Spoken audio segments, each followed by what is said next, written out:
భరత్‌నైతే police station నుంచి విడిపించి అవని వాళ్ళైతే వస్తూ ఉంటారు. ఇక భరత్, అవని, ప్రంతి వీళ్ళైతే ఆటోలో నుంచి దిగి ఇంటి లోపలికైతే వస్తూ ఉంటారు. అలా లోపలికి వచ్చిన భరత్, ప్రంతి వాళ్ళకి ఎదురుగా అక్షయ్ వచ్చి, మీ తమ్ముడు చాలా మంచివాడని శ్రీరామ నీతులు చెప్పావు, వీడి క్యారెక్టర్ ఇదా అని చెప్పేసి అక్షయ్ అయితే అవనిని నిందిస్తూ ఉంటాడు. అది కాదండి, అది నా తమ్ముడు ఏ తప్పు చేయడు అని అనేసరికి, ఈ బేవర్స్ గాడిగా నా చెల్లినిచ్చి పెళ్లి చేయాలి, వీడు ఎంత మోసగాడో ఎంత నీచుడో ఇప్పుడు అర్థమైంది అని చెప్పేసి అక్షయ్ అయితే విరుచుకు పడుతూ ఉంటాడు భరత్పై.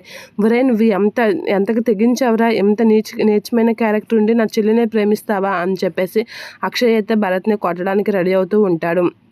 అలా కొట్టడానికి రెడీ అవుతూ ఉండగా అక్కడికి పార్వతి వాళ్ళు అయితే వస్తూ ఉంటారు.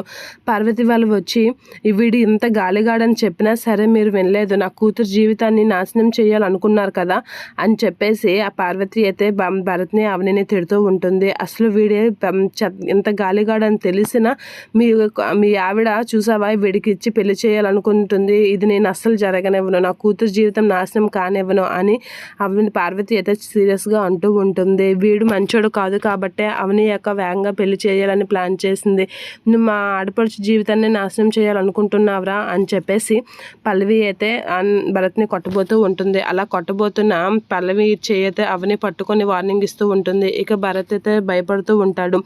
ఇక నా తమ్ముడినే కొట్టాలనుకుంటున్నావా అని అవని అయితే పల్లవిని కొడుతూ ఉంటుంది. ఇక పార్వతి అయితే షాక్ అవుతూ ఉంటుంది. ఏంటి నా కోడల్నే కొడతావా, నీకు ఎంత ధైర్యం ఉంటే నా కోడల్ని కొడతావు అని చెప్పేసి